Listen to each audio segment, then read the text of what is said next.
Hey everybody, David here, and welcome to the ASOG podcast. In this episode, Lucas speaks with Monique Mondragon, sales manager at shop-ware, about setting goals and the value of building relationships before getting a sale. He's joined once again by Scott Pelava of Lonsdale Auto Works, and since this was recorded live at the Tools Conference, I chime in a few times with a comment or two through YouTube. Speaking of YouTube, about half of our views are from people that are not subscribed, so if you like what you hear, a sub would be awesome. We have a ton of new content planned for next year, so stay tuned for that. If you're listening to this on your favorite podcast listening app, make sure you have it set to automatically download the latest episode so you never miss an upload. And now, here we go.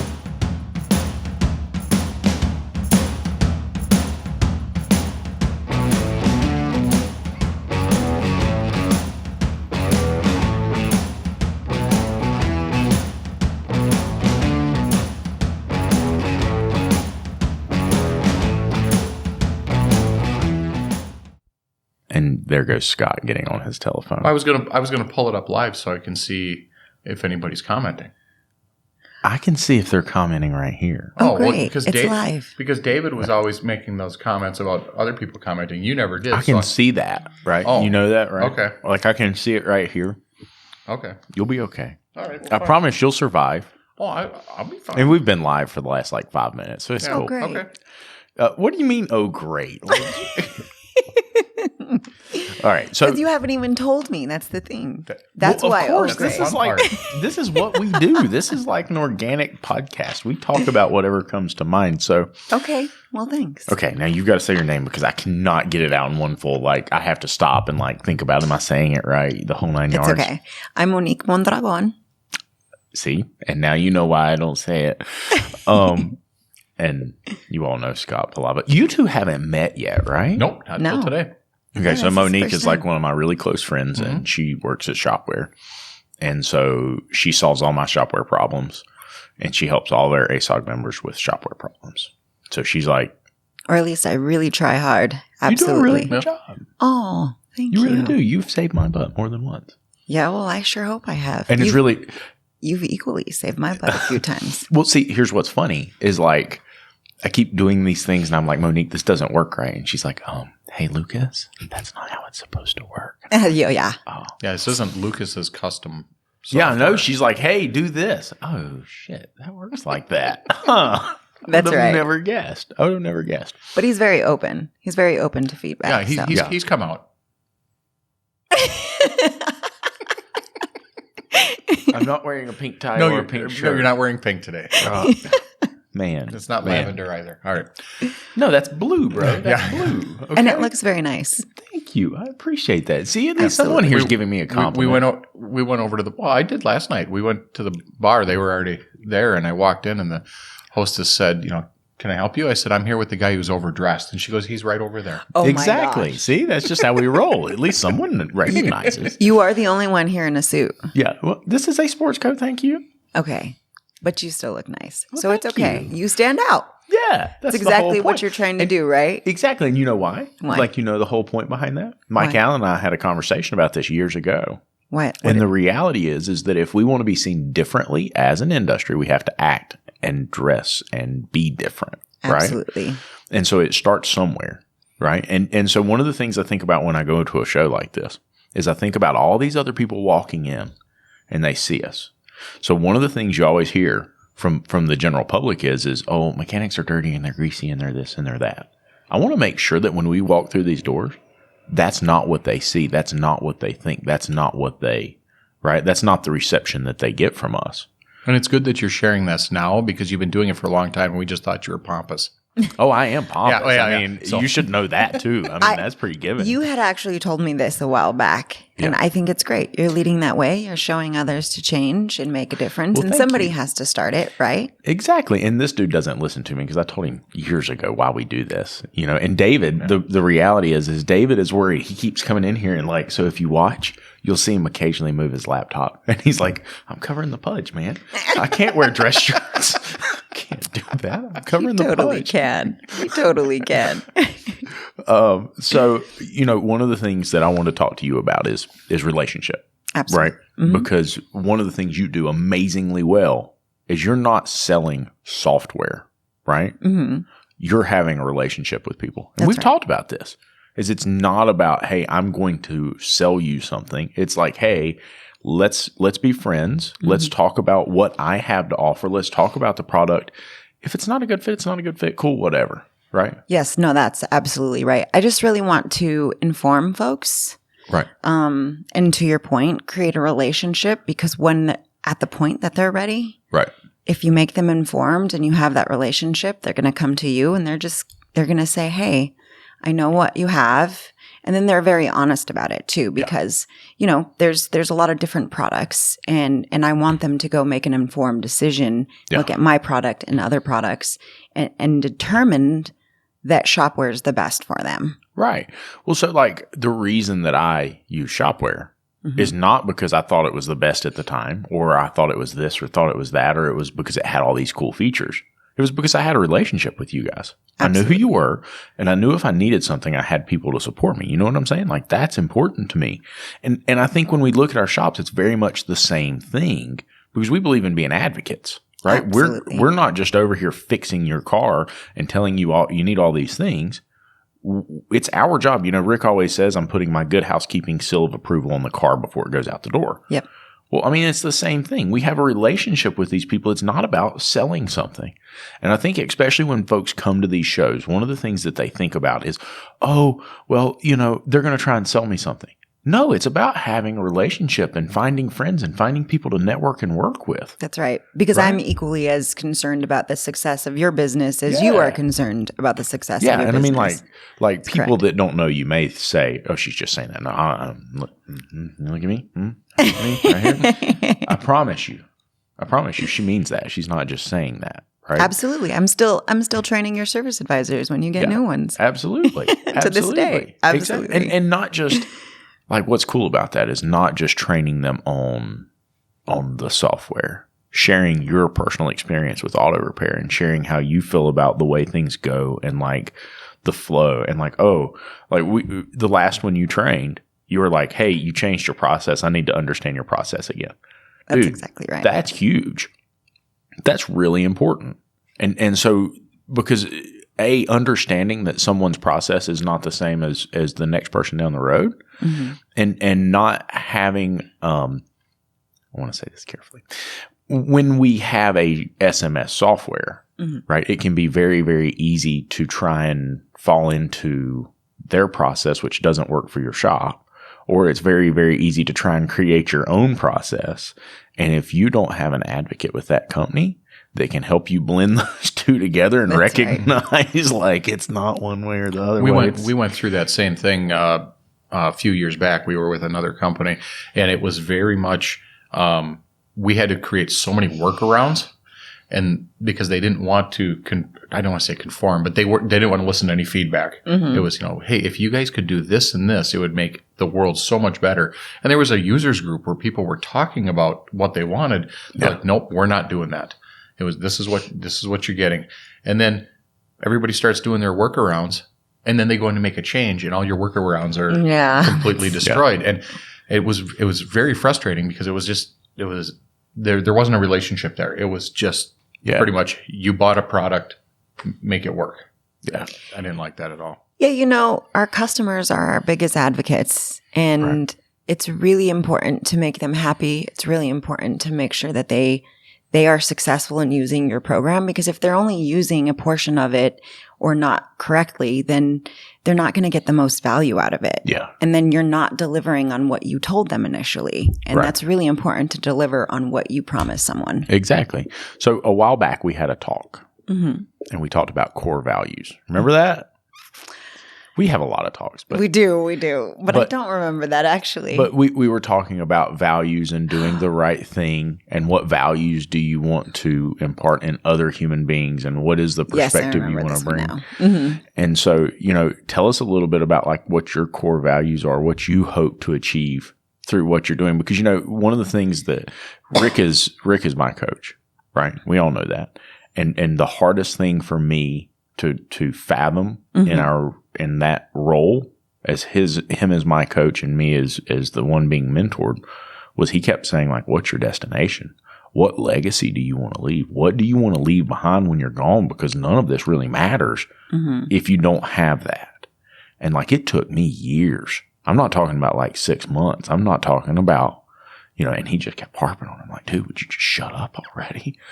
I'm just trying to run my business and make, right. support my family and everything else. And now I realize like that's really important. So you shared some of those things with me. Tell me about that. Like, I don't remember the exact things I told you, but me personally, if I know anything that I'm talking about when it comes to values, I really talk about integrity, doing the right thing especially when no one is looking. But again, really to help people in general and to help shops, to help my peers, my coworkers, to help the industry, because it's really sad when someone doesn't make it, when someone has to close their doors or they're not making money.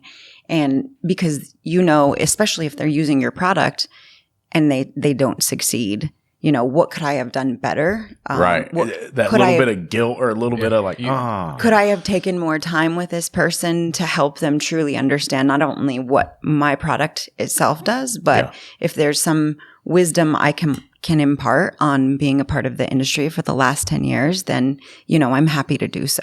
Because just like, any one of us here, you see someone in need and our instinct is to want to help. Right. Exactly. Don't want to see anybody fail. No. I mean, and it happens. Let's be real about it. It happens. It really does.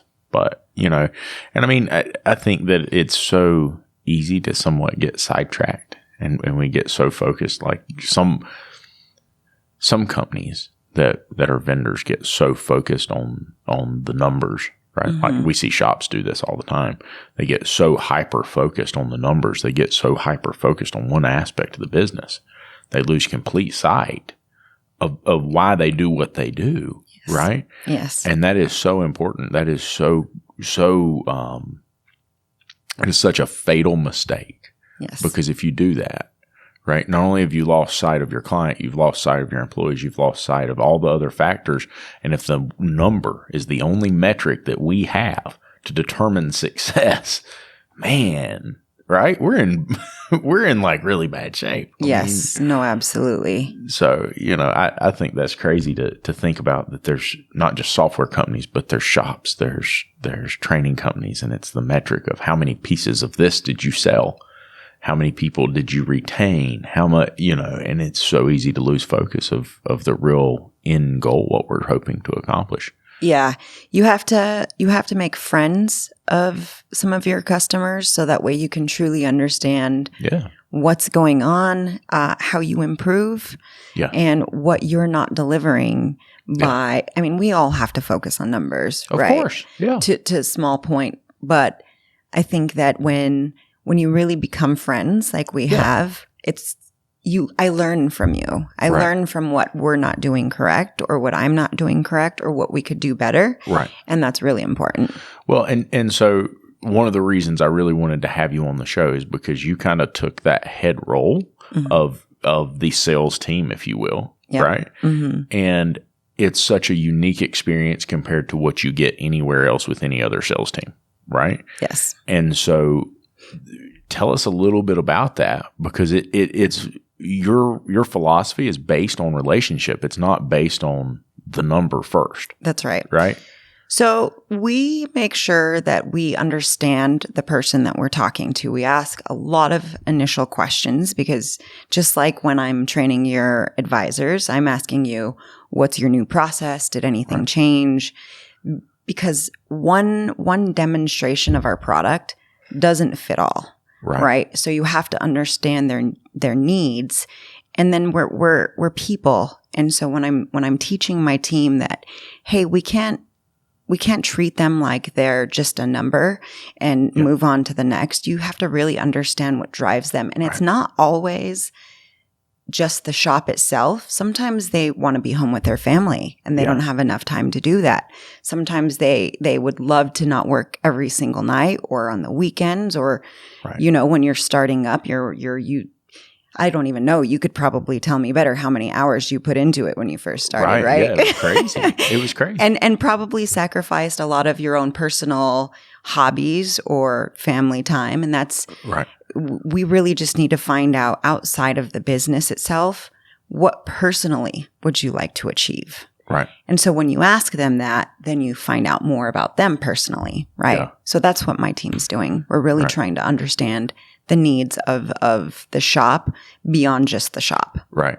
Well, and I think the SMS provider role, especially when it comes to what you guys do out here on the front line, is really important because we've got a lot of shops. I mean, that's what ASOG's about.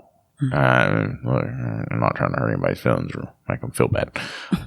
We got a lot of shops who need some help, right? And Absolutely. sometimes when you have a relationship with them, your role can be give them that little nudge. Yeah. Hey, I see something. Yes. We need to talk about this. I know it's uncomfortable. I know we don't want to talk about it, but we need to talk about this. Absolutely. And that's really important, you Yeah. know, and the fact that you guys have enough courage to do that. David Roman asked a question. He wants to know who's the lump on the left. And looking in the camera, there's only one person on the left. Oh, it's not very nice. Hey, David, I just want you to know, I heard last night, you see, Scott wasn't here at the time we discussed this morning. And it turns out that, he went to the hospitality suite last night. So thanks, Scott.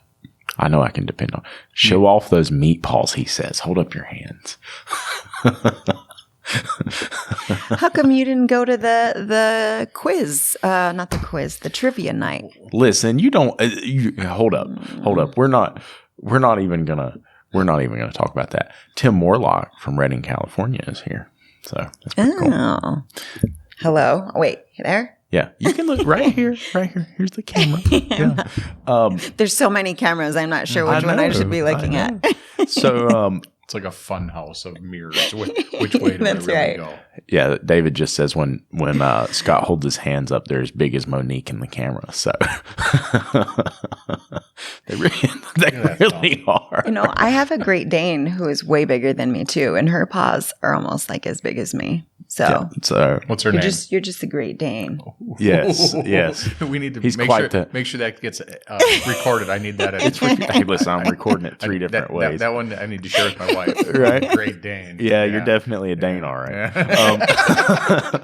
So, you know, I appreciate the fact you guys have the courage to stand up and say the things that need to be said. Yes, absolutely. We have to help one another. That's what Right. it boils down to. And Yeah. if you see an area that you can help, Right. do it.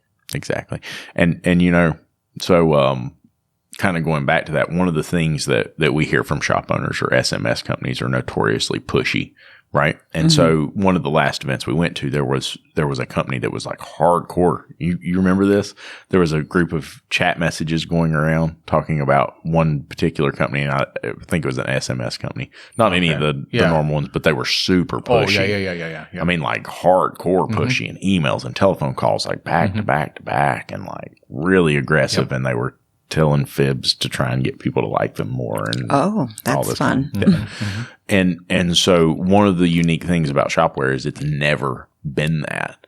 No. And so I guess the message that I want to send to our shop owners is that you don't have to be pushy in sales. You don't have to even be a salesperson to be successful. You have to do what's right. That's right. You have to help people.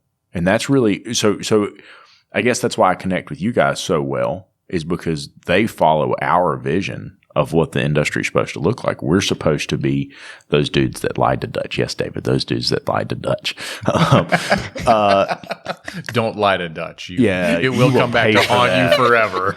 Yeah. But, you know, one of the things that I think is so important is that as advocates, not just for shops, but as our clients, et cetera, right? Mm-hmm. Being there for them, supporting them, and doing what's right, like you said, is our key motivation behind what we do. And that can be successful too. High pressure sales, yeah, it can be successful. It's been done for years. Because it pushes the numbers. Right. We get back to that. Yeah. Well, if all you're looking at is the numbers, high pressure sales work. That's it. But You just have to take the right approach, and everything else lines up. Right. Those folks who, have this experience, you don't have to give into it. You don't have to give into someone who's banging your door down. You find what's right for you. And, I resonate with, I had read something once, and I'm not going to get the exact quote right, but it basically said, successful people don't follow other people. They don't. They go and they find their own crowd. They find how they become successful, and then they get others to join them. Yes. So you're not going to follow folks just because they're doing it. You need to find what's right for you. Is this not only right for what's right now, but is this also something that in 10, 20, 30 years, something that's going to be right then as well? Exactly. And what's really interesting about that is Tony Robbins said something one time, and I'll never forget this. And I'm going back and look for the video since, and I can't find it.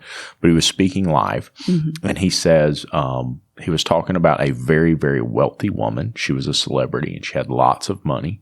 She had everything in the world she could ever want, right? She had the house with the white picket fence. She had the wonderful husband. She had money. She had. And he said all of her friends came to him and said, she is terribly depressed. We're really worried about her. And so he went and he talked to her, and what it came down to is that she had a vision of what success looked like in her head, and it meant that she would have 3 to 4 kids. And that wasn't possible. And it was late in life, and it was really clear that this wasn't going to happen. And he said, we have to redefine our success. We have to redefine what our dream, what our vision is, because the reality is in life, there are challenges. There are things that are going to happen. Boys, it moves. Yeah. Right? And if we're not responsible for setting up and defining what success is, we can go through life for years and never find success. That's exactly right. Right? We've got to define what that is. And I think, looking back now, here I am 4 or 5 years later, I'm looking back and I'm thinking about that time where Rick pushed me so hard. Define your vision, define your destination, define what success is. The reason it's so hard is, man, it's tough to really do that self-reflection and slow down and think about what is success. But it's the most important thing you'll ever do in your own personal life is to define success. Absolutely. Right? What's success for you, Monique? Ooh, I knew you were going to ask me a question that wasn't going to... That's way off the rails. Difficult to answer. Yes, I was. Really, for me, success is happiness. And that doesn't come back to money. That doesn't come back to material things. It comes back to what I'm leaving in this world. Yeah. And so, I often tell my team, the way to make people remember you is to make yourself unforgettable, right? Yeah. So I want to make sure that when people think about me, they think about exactly what I said, integrity, kindness, and not only that, but my children, right? I want them to be the same way, because after I'm gone, they're going to be in this world. And if I leave a ticking time bomb, then, that's going to explode for someone else. So for me, success is just happiness and really my legacy of how people remember me. Yeah. Scott, what about you? What's Nobody success? cares what I want. Well, I mean, we all knew that already. Yeah. You didn't have to even say it, but I say it a lot because people ask me all the time about ASOG. Even when I'm out at these booths and stuff like that, if I died tomorrow, I'd know I made a difference in the world. Yeah. I've done a lot of things. I've been in several different industries. I was a scout leader for 16 years. I'm the parent of 2 Eagle Scouts, one of the first girl Eagle Scouts. That kind of stuff, it's a huge thing for them, but it's a huge thing for me. And I like the idea that I will be remembered for, not just my kids, but all the other scouts. I'm constantly being told what a great, great leader I was, but I feel better about what that they were not only a leader, but also a role model in many cases. Yeah. And that's critical, because a lot of girls nowadays don't really have a father. Yeah. And so, they have, obviously, yes, but someone in their life. Yep. And so, being a role model is a really good and inspirational things for many other people who can go do that. And you are a good father. You can go help other kids who don't have their fathers around. Yeah. That's really good. Yeah. And same thing. Great work. Thank you. Same thing with ASOG. It's, people ask, why do you do it? Because, we don't make any money. This isn't about, how do you, I love helping people. Yeah. I mean, even if it's just one person. Yeah. Even if it just changes the life of one person. That's huge. And it's almost like a drug because I come to these events and, of course, everybody wants Lucas and David's autographs and stuff, but, the glossy photos and all that. But I get y'all ain't buying this, right? You don't, y'all know that already. Yeah. But I get my drug is the chills I get when people go, thank you for doing what you've done. You helped us so much. You changed our business. You saved our marriage, our, livelihood, whatever. I get goosebumps. I'm getting it right now. Every time that happens. And that's my drug. You told it's that a good drug to have and to be using for sure. You told me that story that time, and I don't know if you've ever heard this. Remember we were watching the video where you hit your head on the road and about got your noggin knocked off. Yeah. And so you were. David says Scott's goal is less drama. I'm imposing that on him. Thank you. When you're talking, our view count goes down. I don't know what's up with that. But so one of the things that I often think back about as a dad is you told me something, and I don't know if you recognized how impactful it was for me. You said that next day you walked home, you walked in the house, and you realized that your child had grown up. You didn't know who that was standing at the freezer. Yep. This man standing there with hairy legs, and you're like, who the hell are you? Yeah. When I started the shop, my son was 4. Yeah. He's 22 now. Oh. I was so concentrated on building the shop, trying to be the professional, always be available to my customers. I missed my children's childhood. And I walked in the door, and I walked up the stairs, and the refrigerator door was open, and I saw a man standing in my kitchen. And I looked and I went, who's this guy, in my house? And he closed the refrigerator, and it was my son. And I looked at him, what happened? I mean, people say they grow up fast.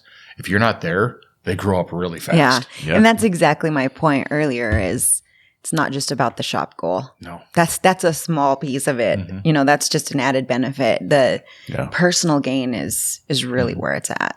In 2011, that's when I got that took that hit to the head and was almost killed on the interstate on a tow call. David, find that video and post it in the comments. And when that happened, I was laying on the interstate waiting to get run over by a semi, and 3 things went through my head. My wife's going to be pissed. My kids are going to be sad, and this is going to hurt. Right. I mean, it was some hair. I'm not sure it's ever grown back. No. And I prepared to die. Aww. And when I realized that I'd been spared, I looked up. I went, I got to get out of the middle of the road. And I decided at that point, I really started to refocus on what was important to me. Because, I was out there I was chasing a buck. And ultimately, that call never made me any money. The guy didn't have any insurance. I almost died for nothing. Yeah. Yeah. Well, and I mean, I think we look back through our life and we see scenario after scenario after scenario like that. And I'm a big fan of Warren Buffett, and you listen to a lot of the things he says, right? And there's one in particular video. If you've not ever heard it, they ask him what the best advice he'd ever been given was. And he said there were 2 things. And he said the first one was never given to him. He said it was shown to him. And I thought, that's interesting. And Warren Buffett said it was unconditional love. My dad showed me unconditional love. And he said it wasn't uncritical. It was unconditional. And he said, I believe if you can give your children that, you're 90% of the way home as a parent. Oh. Right. Right. And now the next one he said, I'll never forget it. He said, and the second thing is he said, I had someone, and he named who it was. He said, told him, you reserve the right to tell him to go to hell. You can tell him tomorrow, right? You don't have to tell them today. Sleep on it and see if you feel the same way tomorrow. And I think we're in such a rush to make decisions. We're in such a rush. And I mean, you see it. We see it with buying service and people trying to get their car fixed right now and making bad decisions because of that. You see it because they just have to make a decision with shop software or make a decision with whatever. Want to know right now. Let's go. We see it actually because, which is very surprising to me, because you have both had shops. So, if somebody came to your shop and you told them the price of a water pump was X dollars, and they said, oh, so-and-so is going to do it down the road for less, half, right? Yep. Short-sighted. You would never say, oh, okay, let me go ahead and bring my price down to X dollars. No, you're going to say, go over there, get it fixed. When you need it fixed again, bring it back. Yeah. Right? That's what we find is shop owners, which is very surprising, are running to get the cheapest software, the cheapest price. And in my mind, every time while I'm not telling them that, I'm thinking, you would not do that to your customer. There's no way a shop owner can do that. And it's not fair to the shop management system provider. It's not fair to yourself. It's not fair to our industry because we don't want them doing it to us being y'all. Why would you do it to the shop management system? That's something that drives me nuts because we in ASOG and industry wide, we're always talking about giving our customers the best value. Why we're trying to tell them, we might be more expensive than the guy down the street, but we're your best value. Yes. And then I see on our discussions, people are like, what's the cheapest uniform company? What beat up your vendors for the best price and blah blah. Yep. You know what? I pay more for my parts, but I know I'm going to get good service. Yes. They will drive the 12 miles from my shop or to my shop to deliver me a 30-cent clip, and they'll do it in 20 minutes. Well, we did a video a while back talking about credit card fees, and Rick said, "You're asking a $5 question instead of a $50,000 question. You're asking the wrong question. You're focusing on the wrong thing, right? Yes. And so we're also worried about that extra credit card percent. We're so worried about that money that we're spending. And I'm not saying that expenses aren't important. Oh, yeah. But we need to focus on growth. We need to focus on revenue, right? That's our responsibility. And we talk about this all the time. We talked about it. I think it was David and I talking about it yesterday. The cheapest price is not offering the best product. No. You can't care for the client if you're the cheapest. No. Right? I mean, you're not getting the same thing. Anybody that doesn't see that, right? I mean, it doesn't matter if it's SMS. It doesn't matter if it's car parts. It doesn't matter what it is. If your primary focus is price, your satisfaction level is going to be low. I can go buy cheap stuff on Amazon all day long. It doesn't mean that it's going to be a good quality product. That's right. I should at least know that. Yeah. But these guys get on here. They say that I just want the cheapest. I want the cheapest. I want the cheapest. This damn thing doesn't do what I want it to. I'm picturing him in a diaper right now. Yeah. Please don't. There is He's a the boss whole baby. different. Boss there is- baby. Boss baby. Listen, there is a whole different subculture of that. Cookies are for closers. Yes. Well, look. Did you come to Ratchet? You didn't come to Ratchet. I didn't. Wrench. Yes. Okay. We would love to be at Ratchet and Wrench, but we did not come to Ratchet and Wrench, unfortunately. Chris is going to kill me for telling this story. It's probably Bryce that's going to kill me because it was all Bryce's idea to schedule Ratchet and Wrench at the exact same time as a furry conference. Oh my God, I heard about that. I saw pictures and I didn't really understand before this event 100% what a furry was. Oh, and I got... You have been enlightened. Yes, I have been enlightened. Absolutely. And now I'm actually very... Interested in becoming one. No. I'm all, refer to me as Fox Den. That's my new name. Likey. So David says, you're creepy, Scott. Heard that. I had a penny for every time I heard that. I know, right? Peripheral. So, David is going to kill me for this. Why did you do that? Listen, of all the things, David, that you've done. I get a few missteps from time to time. You know, it just is. I thought he was going to just leave us alone today. No, he's going to just sit No, there. David never. Listen, my phone's going to be going off. I'm going to be getting text messages. He's commenting in the live stream. David never leaves anyone alone. That's just not who David is. You know, though, so David's been using shop-ware for a really long time. And up till maybe about a couple years ago, I had never actually heard him speak. Like, I just didn't think. You were so lucky. I know. And so I even mentioned it to you and to him, but he is not afraid to type away. No, he's not.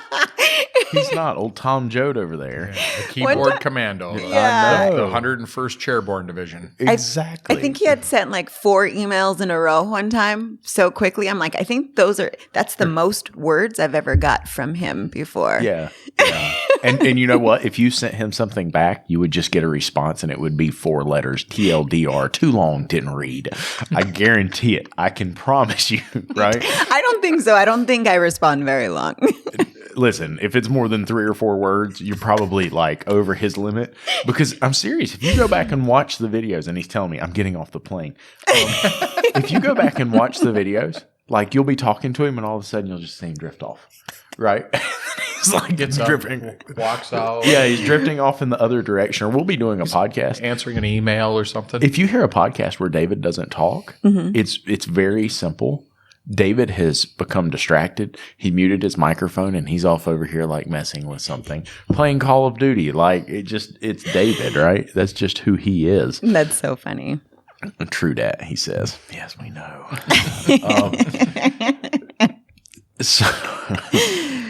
So, you know, back to what we were talking about. The furries? Oh, yes. As a matter of fact, we'll go back to the furries. Okay, a couple things. It was hot in Minneapolis, right? It was pretty hot. Yep. It became apparent very, very quickly that those suits must have been hot. Because it was stinky. Yeah. And man, you get stuck in an elevator with like 6 or 7 of those.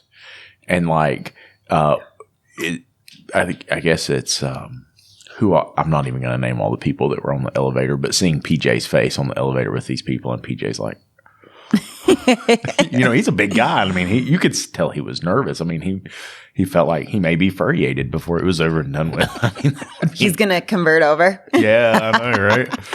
Kind of like really an infection, I guess. I don't. It smelled like It's contagious. Yeah, exactly. Not going to repeat that, David. So, what is, you know, we've talked about kids, we've talked about family. Mm-hmm. What do you hope to leave behind? More successful shop owners. Really.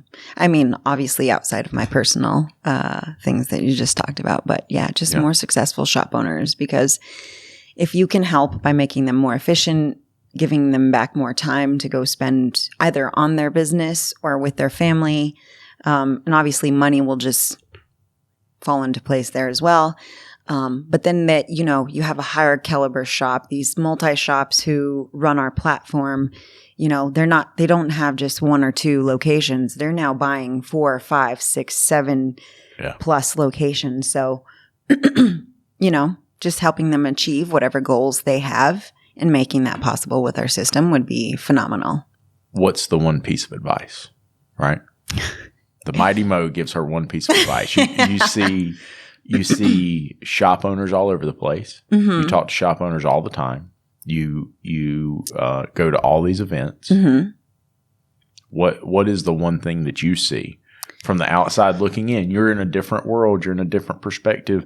You're not a shop owner. That's right. And yet you talk to us all the time. Yes. You hear what we say. There's got to be a reoccurring theme that comes into your mind saying, man, I wish they wouldn't do that, or I wish they would do this. Yeah. So I actually, before I got into the auto industry, I came from the medical field. Okay. And we definitely have 2 different worlds.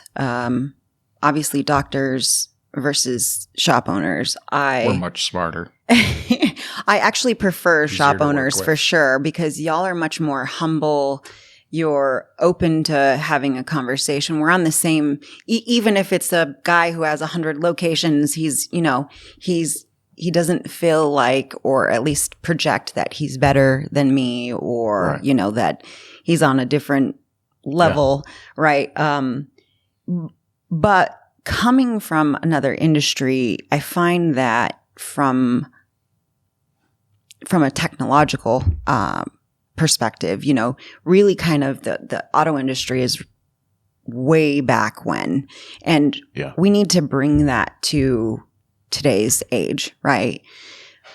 But a lot of shop owners really aren't open-minded. They are used to things happening for God knows how many years in one way, and they want everything to continue that way. Right. But they know that it's not working, but then you tell them you're going to do something differently to give them different results, better results, right? And they're very close-minded. They want it to work the old way. Well, if you want different results, if you want better results, we have to do it different. Absolutely. If we don't do it different, we're not evolving, and we're not going to meet cars, self-driving cars, or all of these different types of changes that are happening in the industry. We're not going to be able to meet those evolutions, right? How many seasoned shop owners does it take to change a light bulb? I don't know. Change? What's that? I know, right? Exactly. And, so I made a video a while back that if you don't like the results you're getting and you continue to do the same thing, right? And I told a little bit of this yesterday, and there came a time when Alex, my wife, looked at me and she said, "You need to shit or get off the pot. You need to make a decision." I'd been working with Rick for a while. And Rick kept saying to me, "If you think you're going to get different results doing the same thing you've been doing, right, let's try my way. Let's try something different, because it's not working. If it was going to work, it would have already worked." That's right. That's exactly right. Let's jump, and I mentioned this yesterday, and I'll see if I can find the video. Maybe David will look it up for us. I mentioned a video where Steve Harvey's talking about that. And he's talking about the fact that if you don't jump, your parachute's never going to have wind in it. That's right.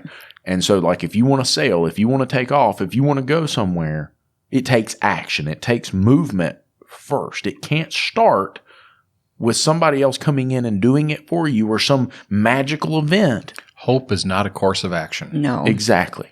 It takes action. You must do something. You must move. That's right. Right? And that movement can be terrifying. Oh, yeah. That movement can be, I'm going to run off my clients. Everything's going to fall apart. The shop's going to come apart. My employees could quit. You know what?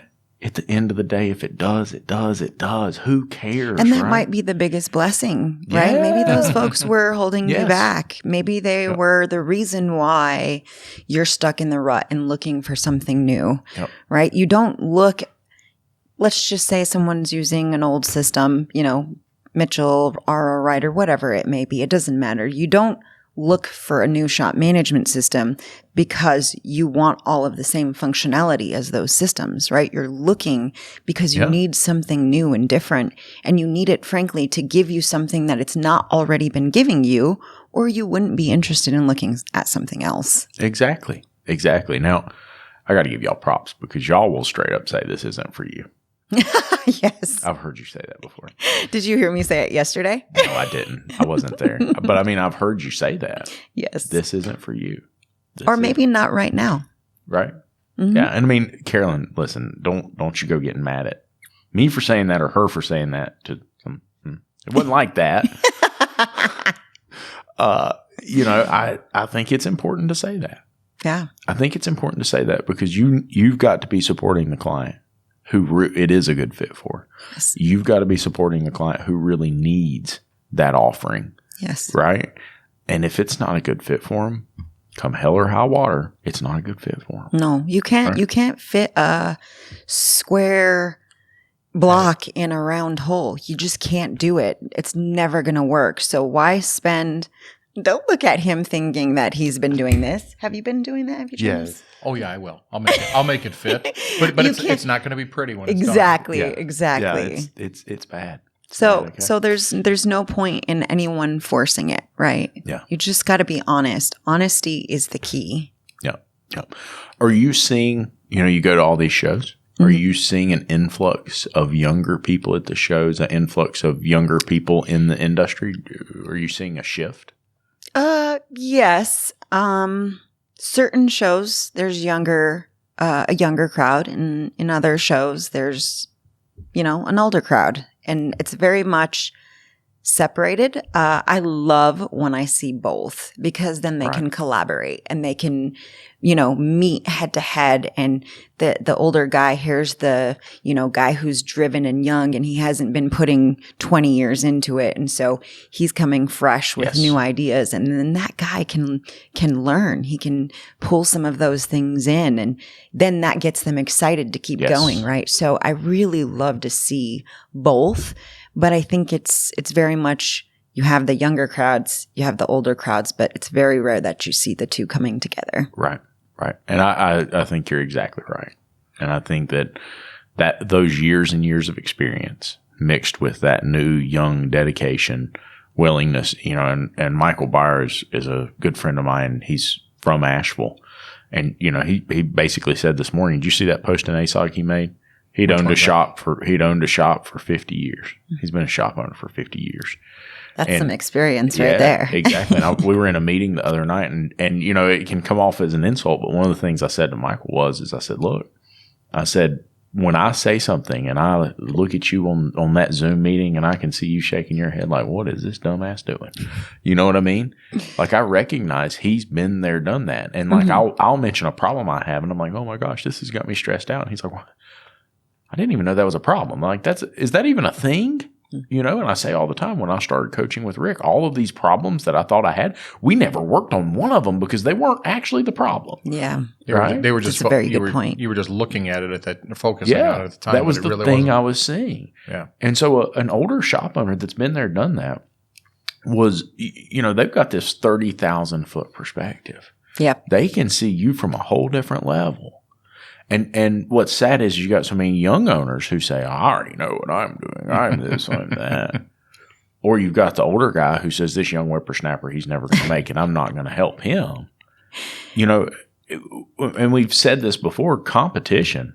We can't have competition between us. We've got big competition coming. We've got technology coming. We've got labor shortage coming. We've got big challenges. Yeah. We can't afford to be infighting. We've got to think about the next 5 to 10 years, right? We're out of time for this infighting crap. Oh yeah. I tell my team all the time, the only way you get better is to work with, your coworkers. So, because every single one of them has a unique strength, and you have your own unique strength. And the only way you grow is by learning what other people can do well, because then you can learn from that and you can make that your strength, or at least improve on that skill. Right? Exactly. Dispatch the strengths. So it's nice when you can come together with other shop owners, because you may be good in marketing, he may be good in managing people, and you have somebody else who's good in sales.